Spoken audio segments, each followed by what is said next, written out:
روایت میں ملتا ہے کہ ابھی محمد جان دے چکے تھے اور کے اندر ابھی روح باقی تھی جب لاشا آیا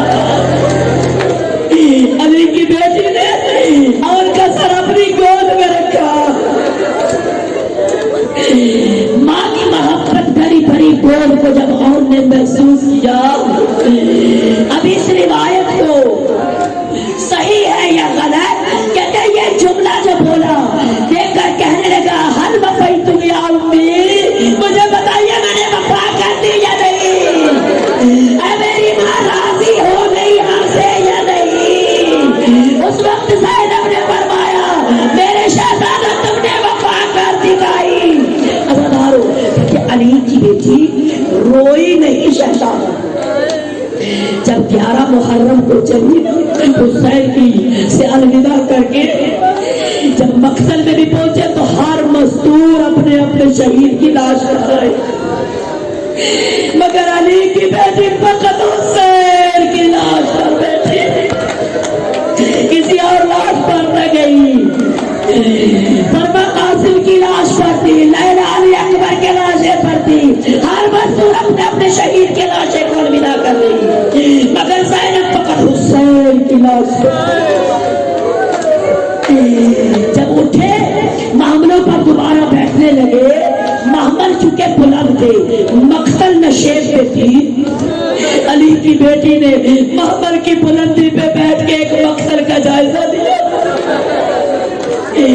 دور پڑے ہوئے لاشیں اور محمد کے مقتل سے